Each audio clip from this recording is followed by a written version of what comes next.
Hello friends, welcome to Syntax First YouTube channel. Thanks for watching என்னுடைய பிளேலிஸ்ட்ல உள்ள நிறைய technology டியூட்டோரியல்ஸ்லாம் பார்த்துருப்பீங்க. இன்னும் பாருங்க நிறைய அப்டேட்ஸ் கொடுத்துருக்கேன் இன்னைக்கு.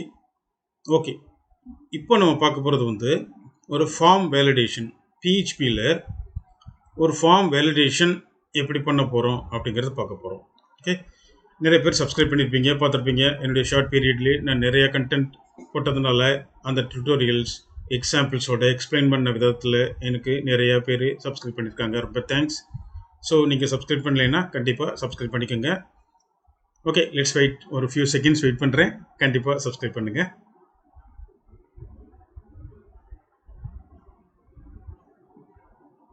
கீழே இந்த சப்ஸ்கிரைப் பட்டன் இருக்கும், அதை கிளிக் பண்ணிங்கனாலே சப்ஸ்கிரைப் ஆயிரும். Okay, thank you. கண்டிப்பாக சப்ஸ்கிரைப் பண்ணியிருப்பீங்கன்னு நம்புகிறேன். சரி, இப்போ நம்ம டாபிக் போகலாம். இது ஒரு சிம்பிள் வேலிடேஷன் தான்.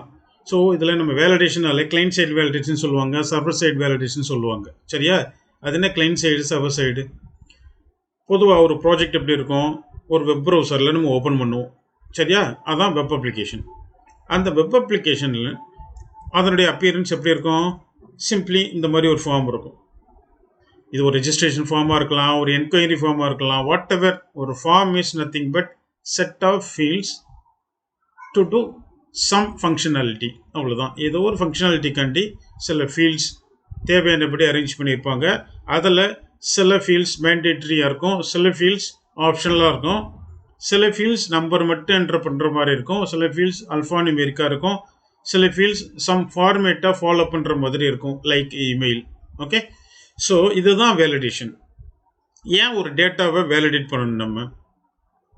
இதில் சர்வர் சைடு, கிளைண்ட் சைடு ரெண்டாக பிரிக்கிறாங்க. இதை நம்ம கொஞ்சம் டீட்டெயிலாக பார்ப்போம். First, introduction. கிளைண்ட் சைடு வேலிடேஷன்லாம் ப்ரௌசர் லெவல்லே நம்ம வேலிடேட் பண்ணுறது before submitting to server side programming languages. அப்படின்னா சர்வர் சைட் ப்ரோக்ராமிங் லாங்குவேஜஸ்னால் PHP, ஜாவா, .NET, பைத்தான், இதெல்லாம் சர்வர் சைட் ப்ரோக்ராமிங் லாங்குவேஜஸ். நம்ம ஒரு ஃபார்ம் சப்மிட் பண்ணுறது எதுக்கு? அதை யூசர் லிஸ்ட் ஆஃப் என்ன பண்ணுவாங்க, இந்த ஃபார்மில் யூசர்ஸ் அவங்களுடைய இன்ஃபர்மேஷன்ஸ் எல்லாம் என்டர் பண்ணுவாங்க. இதை நம்ம சப்மிட் பண்ணால் தான் இது என்ன பர்பஸுக்காண்டி இந்த ஃபார்ம் டிசைன் பண்ணமோ அந்த பர்பஸை server side programming language manage பண்ணி நமக்கு தேவையான அவுட்புட்டை ப்ரொடியூஸ் பண்ணோம். ஓகே, அஷ்யூம் ஒரு ரெஜிஸ்ட்ரேஷன் ஃபார்ம் சக்ஸஸ்ஃபுல்லி ரெஜிஸ்டர்ட் அப்படின்னு அது அவுட்புட் கொடுக்கணும். எப்படி கொடுக்கும்? நம்மள்ட்ட இருந்து கொடுக்கப்படக்கூடிய இன்ஃபர்மேஷன்ஸ் எல்லாம் ப்ராப்பராக இருக்கா அப்படின்னு வேலிடேட் பண்ணி அதுக்கப்புறம் தேவையான ப்ராசஸ்லாம் பண்ணி அதுக்கப்புறம் நமக்கு ரெஸ்பான்ஸ் கொடுக்கும் அந்த சர்வர் சைட் ப்ரோக்ராமிங் லாங்குவேஜஸ். சரியா? சரி, ஆல்ரெடி இந்த மாதிரி பிஸ்னஸ் லாஜிக்கை ப்ராசஸ் பண்ணுறது எது? Server side programming language. அப்போது இந்த சின்ன சின்ன வேலிடேஷன், இமெயில்னால் இப்படி தான் இருக்கணும், சும்மா ஏபிசிடின்னு அடித்தா இமெயில் தப்பு, இதை சர்வருக்கு சப்மிட் பண்ணி இமெயில் தப்பாக அடிச்சுட்ட அப்படின்னு அதை ரிஜெக்ட் பண்ணுறதுக்கு பதிலாக நம்ம சப்மிட் பண்ணுறதுக்கு முன்னாலேயே இதனுடைய லிஸ்ட் ஆஃப் வேல்யூஸ் கரெக்டாக இருக்கா அப்படின்னு ப்ரௌசர் லெவலில் before submitting the value to server check பண்ணுறதுக்கு பேர் தான் கிளைண்ட் சைடு வேலிடேஷன். சரியா? சரி, அப்போ சர்வர் சைடு வேலிடேஷன் கிளைண்ட் சைடில் வேலிடேட் பண்ணுறாங்க, அப்புறம் எதுக்கு சர்வர் சைடில் வேலிடேட் பண்ணணும் அப்படிங்கிற நமக்கு ஒரு கொஸ்டின் வரலாம். இன்றைக்கி டெக்னாலஜி லெவலில் நீங்களும் சாஃப்ட்வேர் இன்ஜினியர், நானும் சாஃப்ட்வேர் இன்ஜினியர், நீங்களும் டெக்னிக்கல் தெரிஞ்சவங்க, நானும் டெக்னிக்கல் தெரிஞ்சவங்க, இந்த மாதிரி நிறைய பேர் இருக்காங்க. என்ன பண்ணுவாங்க தெரியுமா? எதுக்காண்டி சர்வர் சைட்லையும் செக் பண்ணுறாங்க அப்படின்னா, இப்போ இந்த ஃபீல்டு இருக்குது, இந்த ஃபீல்டை நான் எப்படி டிசைன் பண்ணியிருக்கேன்னு பாருங்கள். இதுதான் அந்த ஃபீல்டு. இன்புட் டைப் டெக்ஸ்ட்டு, அதுக்கு பேர் நேம் அப்படின்னு வச்சுருக்கேன். இதை ரெக்கையர்டு வேலிடேஷன் எதுவுமே யூஸ் பண்ணல. சப்போஸ் நான் இதில் ரெக்கையர்டுனா என்ன, இந்த ஃபீல்டு மேண்டேட்ரி அப்படின்னு வைக்கிறேன். இப்போ பாருங்கள், இந்த ஃபார்ம் போயிட்டு இந்த நேம், இதை இன்புட் டைப் டெக்ஸ்ட்டு, நேம் இமெயில்னு வச்சுருக்கேன், டைப் டெக்ஸ்ட்னு வச்சுருக்கேன் பாருங்கள், அதுவே தப்பு. ஸோ இது இமெயிலாக இருந்தால் தான் ப்ராப்பரான இமெயிலாக அது வேலிடேட் பண்ணும். சரி, இதையும் ரெக்கையர்டு. இப்படி நான் என்ன பண்ணியிருக்கேன்னா கிளைண்ட் சைடு வேலிடேஷன் பண்ணுறேன். இது ரெக்கையர்டுங்கிறது நேம்ங்கிறது கண்டிப்பாக டைப் பண்ணணும். இமெயிலும் கண்டிப்பாக டைப் பண்ணணும். அந்த இமெயிலுங்கிறது என்ன இருக்கணும்? இமெயில் டைப்பாக இருக்கணும். சும்மா டெக்ஸ்ட் டைப் பண்ணிங்கன்னா அலோவ் பண்ண மாட்டேன். இப்போ பாருங்கள் என்ன நடக்குதுன்னு. இங்கே வர்றேன், சப்மிட் பண்ணுறேன். எதுவுமே ஃபில் பண்ணல சொல்லுதா? இந்த ஃபீல்டு ரெக்கார்டு அப்படின்னு கொடுத்துருங்க. சரி, அதான் வேலிடேட் பண்ணுது. அப்புறம் என்ன பிரச்சனை அப்படின்னா, கொஞ்சம் நேரத்துக்கு முன்னாடி சொன்னது தான், நீங்கள் டெக்னிக்கல், நான் டெக்னிக்கல், நீங்கள் சாஃப்ட்வேர் இன்ஜினியர், நான் சாஃப்ட்வேர் இன்ஜினியர். நான் என்ன பண்ணுவேன் தெரியுமா? சும்மா இருக்க மாட்டேன். போயிட்டு இந்த இன்புட் டைப் நேம் இருக்கா, இங்கே ரெக்கார்டுன்னு இருக்கு பாருங்க. ரெக்கார்டு எடுத்து விட்டேன். இப்போ நான் சப்மிட் பண்ணுறேன்னா இந்த ஃபீல்டு வேலிடேஷனே கேட்காது. ஃபர்ஸ்ட் ஃபீல்டு வேலிடேஷன் நேர செகண்ட் ஃபீல்டுக்கு வந்துடும். எப்படி பண்ணுறோம் பார்த்தீங்களா? இப்படி பண்ணுவாங்க. சரியா? அதனால தான் சர்வர் சைட்லேயே வேலிடேட் பண்ணுறோம். இந்த மாதிரி சேட்டையெல்லாம் பண்ணுவாங்க சில பேர். சரி, அப்போ சர்வர் சைட்லேயே வேலிடேட் பண்ணிடலாமே அப்படின்னா, எல்லா ப்ராஜெக்ட்லையும் இப்படி பண்ண மாட்டாங்க இல்லையா? ஃபார் எக்ஸாம்பிள், நான் ஒரு ரிசல்ட்டு செக் பண்ண போகிறேன். ஓகே, ரிசல்ட்டு செக் பண்ண போகிறேன். என்னோடய ரெஜிஸ்டர் நம்பர் என்ட்ரு பண்ணுங்கன்னா, ரெஜிஸ்டர் நம்பர் ஏபிசிடின்னு அடிச்சிட்டேன். ஆனால் நம்பர் தான் அடிக்கணும். அதை வேலிடேட் பண்ணி சொல்லும், அர்த்தம் இருக்குது. நான் இந்த மாதிரி இன்ஸ்பெக்ட் போயிட்டு அதை ரெக்கார்டை தூக்கி விட்டுட்டு நம்பர் அடிக்காமல் சப்மிட் பண்ணால் எனக்கு ஏதாவது யூஸ் இருக்கா? நான் பார்க்க போகிறது ரிசல்ட்டு. நான் அப்படி பண்ண மாட்டேன் இப்போது. ஸோ சில ப்ராஜெக்ட் அந்த ப்ராஜெக்ட் ரெக்யர்மெண்ட்டுக்கு ஏற்ற மாதிரி இப்படிலாம் பண்ணுவாங்க அப்படின்னு நமக்கு தெரிஞ்சிச்சுன்னா, கிளைண்ட் சைட்லேயும் நம்ம மேனேஜ் பண்ணணும், சர்வர் சைட்லேயும் வேலிடேஷன் மெயின்டைன் பண்ணணும். சரியா? இந்த இப்போ ரிசல்ட் சொன்னேன் இல்லையா, அந்த மாதிரி இதில் கிளைண்ட் சைடு வேலிடேட் பண்ணாலே போதும். சரியா? யாரும் சும்மா சப்மிட் பண்ண போகிறது கிடையாது. அதுவும் இங்கே போய் எடிட் பண்ணி அந்த ரெக்கார்டு வேலிடேஷன்லாம் தூக்கி விட்டுட்டு ரிசல்ட்டில் பார்க்குறது அந்த மாதிரிலாம் பண்ண மாட்டாங்க. அது மாதிரி ஒரு பேமெண்ட் இன்ஃபர்மேஷன் அதை போய் இப்படி எடிட் பண்ணிவிட்டு அப்படிலாம் பண்ண மாட்டாங்க, காசு போயிடும்ல, அந்த மாதிரி. ஸோ சின்ன ப்ராஜெக்ட்ஸ், சின்ன விஷயங்களில் இந்த மாதிரி சேஞ்ச் பண்ணுவாங்க. அதை அவாய்ட் பண்ணுறதுக்கு நம்ம என்ன பண்ணலான்னா, சர்வர் சைடில் வேலிடேட் பண்ணலாம். ஆனால் சர்வர் சைடில் வேலிடேட்டும் பண்ணி சர்வர் ப்ராசஸும் பண்ணால் அதுக்கு ரொம்ப லோட் ஆகிரும் இல்லையா? அந்த லோடை குறைக்கிறதுக்கு தான் நம்ம கிளைண்ட் சைடில் வேலிடேட் பண்ணுறது. சரியா? சரி, இப்போது கிளைண்ட் சைடு வேலிடேஷனாக உங்களுக்கு என்னென்னு தெரிஞ்சு போச்சா?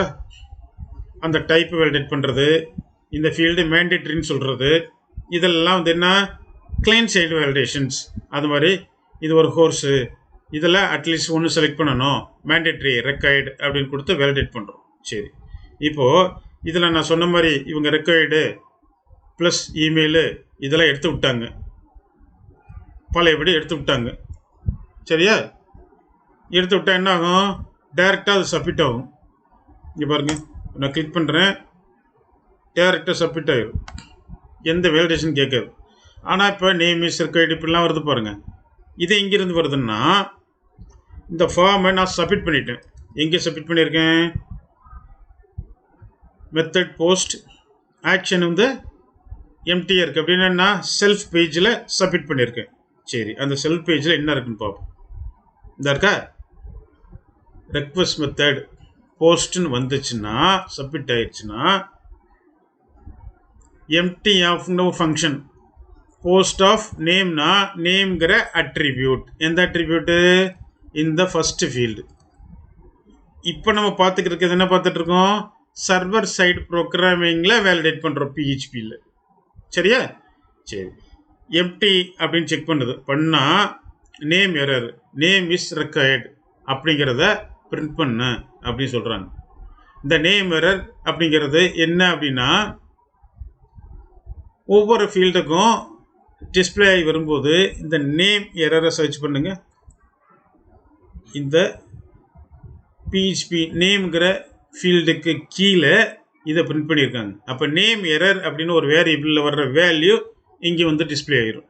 அதை தான் நீங்கள் இங்கே பார்த்துக்கிட்டு நேம் இஸ் ரெக்கார்டு. சரியா? இந்த நேம் இஸ் ரெக்கார்டு வேறு நேம் மாத்திரம்னு வச்சுக்கோங்க, சிம்பிளாக ஒரு சேஞ்சஸ்க்கு.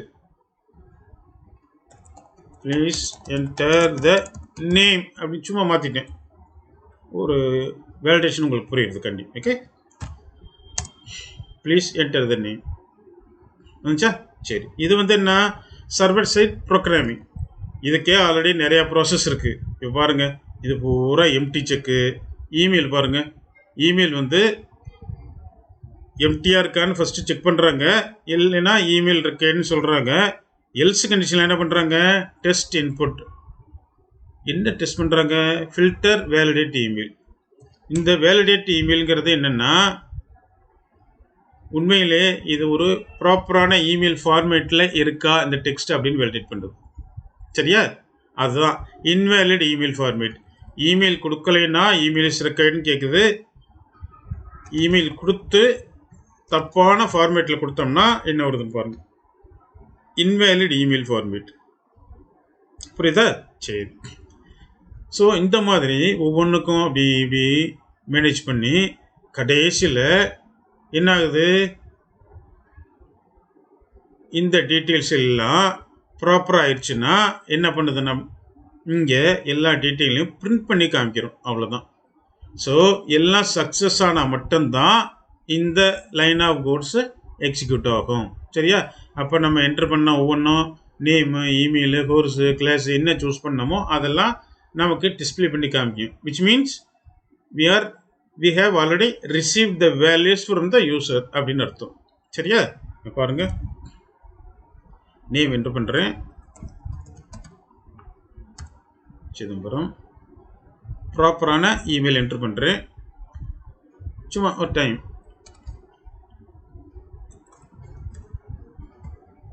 class test something mail java android multiple selection பண்ணியிருக்கேன்.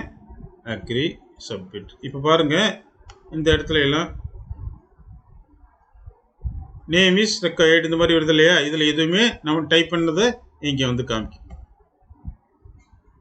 சிதம்பரம் இங்கே பாருங்கள். இப்போ இங்கே எதுவுமே வேலிடேஷன் எரர் வரல பாருங்கள். எல்லாத்துலேயுமே டேட்டா ஃபில் பண்ணிட்டோம், ப்ராப்பர் டேட்டாவும் போட்டோம். அதனால் டேரெக்டாக என்ன ஆயிடுச்சு, ப்ராசஸ் பண்ணிடுச்சு. ப்ராசஸ் பண்ணி நம்ம என்ட்ரு பண்ணதெல்லாம் சும்மா டிஸ்பிளே பண்ணி காமிச்சிருக்கோம். சம் அதர் பிஸ்னஸ் லாஜிக்கில் நம்ம வேறு டிசைன்ஸ் பண்ணுவோம். ஓகே, சரி. நம்ம அடித்தது எல்லாமே இங்கே எடுத்துருச்சு பாருங்கள். ஆண்ட்ராய்டு, ஜாவா, டேட்டா பேஸ் எல்லாமே எடுத்துருச்சு. சரி, இப்போது இம்பார்ட்டன்ஸ் ஆஃப் வேலிடேஷன் சொன்னேன் இல்லையா, ஒரு சர்வர் சைடுக்கு லோடை குறைக்கிறதுக்கு கிளைண்ட் சைடு நம்ம கண்டிப்பாக வேலிடேஷன் பண்ணணும். அப்போ தான் சர்வர் சைடில் overall level of the load குறையும். சரியா? அடுத்து advantages of client server validation. Load குறையும். இனிஷியலாகவே நம்ம டேட்டாஸ் எல்லாம் வேலிடேட் பண்ணிட்டோம்னா டிராஃபிக்கை மிச்சப்படுத்தலாம். சும்மா ஒவ்வொரு டைமும் சப்மிட் பண்ணிட்டு இமெயில் தப்பு, இது தப்பு, அது தப்புன்னு ஒவ்வொரு டைம் போய் ரிட்டர்ன் ஆகி யூஸருக்கு டைம் வேஸ்ட் பண்ணுறதுக்கு ஒரே செட் ஆஃப் டேட்டாவை அட் எ டைமில் கிளைண்ட் சைடில் வேலிடேட் பண்ணி வேலிட் டேட்டாவாக ஒரே அடியில் அடித்து என்ன ஆகுது, ரிசல்ட் எடுத்துகிட்டு வந்துடுறது. இது இதனுடைய அட்வான்டேஜ். டிஸ்அட்வான்டேஜ் என்ன, சில யூசர்ஸ் இந்த மாதிரி மாற்றி சப்மிட் பண்ணி பார்ப்பாங்க. அப்போ அந்த மாதிரி நேரத்தில் என்ன ஆகும், எம்டி டேட்டா சப்மிட் ஆகி கிளைண்ட்டுக்கு தேவையில்லாமல் லோட் ஆகி திருப்பி ரிட்டர்ன் ஆகி திருப்பி கரெக்ட் பண்ணி இதெல்லாம் தேவையில்லாத டிராஃபிக்கு, தேவையில்லாத டைம் வேஸ்ட்டு, இதெல்லாம் ஒரு டிஸ்அட்வான்டேஜஸ். இதில் கிளைண்ட் சைடு வேலிடேஷன்ஸ்லையும் சரி, சர்வர் சைடு வேலிடேஷன்லையும் சரி. ஏன் இங்கேயே ஃபில்டர் பண்ணாமல் விட்டாச்சு, அப்புறம் சர்வர் அதை ப்ராசஸ் பண்ணி திருப்பி எரர் அடிக்குது, அதுக்கும் டைம் வேஸ்ட் தானே. சரி, அடுத்து how to decide suitable validation type. சரி, என்னுடைய ப்ராஜெக்ட்டுக்கு நான் கிளைண்ட் சைடு வேலிடேஷன் சூஸ் பண்ணணுமா இல்லை சர்வர் சைடு வேலிடேஷன் சூஸ் பண்ணணுமா அப்படின்னு எப்படி நான் முடிவு பண்ணுறது. சரி, இப்போது ஒரு ப்ராஜெக்ட்டு, என்ன ப்ராஜெக்ட்டு, நீங்கள் ஒரு கம்பெனிக்கு இன்டர்வியூக்கு அப்ளை பண்ணுறீங்க. அதில் என்னென்னா நேமு, இமெயில் கேட்டிருக்காங்க, டெக்னிக்கல் ஸ்கில்ஸ் இதெல்லாம் இது பண்ணுறாங்க. ஓகே, ஸோ நீங்களே தெரியாமல் சப்மிட் பட்டனை கிளிக் பண்ணிட்டீங்கன்னா என்ன ஆகும், இவங்க வேலிடேஷன் பண்ணலைன்னா, சர்வர் சைடு வேலிடேஷன் பண்ணாமல் விட்டாங்கன்னா உங்கள் டேட்டாவில் எம்டியாக போய் ஸ்டோர் ஆகிடும். அப்போது உங்கள் ஸ்கில் செட்லாம் மேட்ச் ஆகாது. அப்போ என்ன பண்ணலாம், கண்டிப்பாக இந்தந்த ஃபீல்ட்ஸ் எல்லாம் கேண்டிடேட்ஸ் இருந்து நான் வாங்கினா மட்டும்தான் ஈஸியாக ப்ராசஸ் பண்ணுறதுக்கு முடியும். அப்படிங்கிறது என்ன பண்ணலாம், மேண்டேட்ரி ஆக்கிடலாம். கிளைண்ட் சைடு வேலிடேஷன் இதுக்கு தேவை.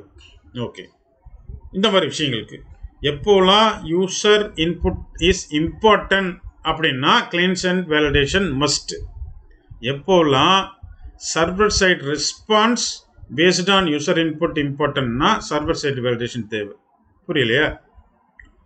கிளைண்ட்டினுடைய நம்ம யூசர், கிளைண்ட்னா நம்ம தான். யூசருடைய ஒவ்வொரு இன்புட்டும் அந்த வெப்சைட்டுக்கு தேவை அப்படின்னா client side validation is important.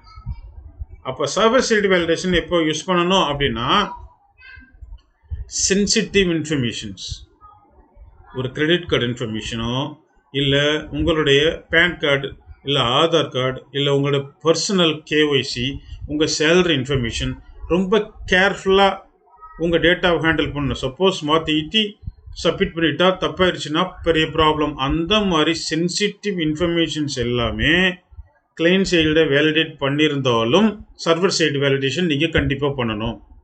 Understand? இப்படி தான். This is how to decide which type of validation is required for our website or the project which we are developing now. Okay? Okay, இப்போ ஓரளவுக்கு உங்களுக்கு ஐடியா கிடைச்சிருக்கும் வேலிடேஷன்ஸ்னால் என்ன, எப்படி பண்ணுறாங்க. பொதுவாக நம்ம ஜாவா ஸ்கிரிப்ட்லேயே வேலிடேட் பண்ணியிருப்போம் இல்லையா? இப்போ HTML5 வந்தோன்னா இன்பில்ட் வேலிடேஷன் ரெக்கைர்டுன்னு கொடுத்தீங்கன்னா எம்டி வேலிடேஷன் செக் பண்ணிடுது. Input type number, only number. Input type email, only email. Input type date, அப்போலாம் டேட் பிக்கருக்கு பெரிய கோடி அடிச்சுக்கிட்டு இருப்போம். இப்போ இன்புட் டைப் டேட்டுன்னு கொடுத்தீங்கன்னா டேட் பிக்கர் வந்துடுது. சரியா? ஓகே ஃப்ரெண்ட்ஸ், ஸோ ஒரு கிளாரிட்டி கிடைச்சிருக்கும் வேலிடேஷன்னா. தேங்க்ஸ் ஃபார் வாட்சிங். ஸோ சப்ஸ்கிரைப் பண்ணலாம், கண்டிப்பாக சப்ஸ்கிரைப் பண்ணிடுங்க. அடுத்த வீடியோவில் உங்களை நான் மீட் பண்ணுறேன். தேங்க்யூ. உங்களுக்கு ஏதேனும் டவுட்னா கமெண்ட்ஸ் பண்ணுங்கள், இல்லைனா என்ன syntaxfirst@gmail.com இமெயில் பண்ணுங்கள். ஓகே, தேங்க்ஸ் ஃபார் வாட்சிங்.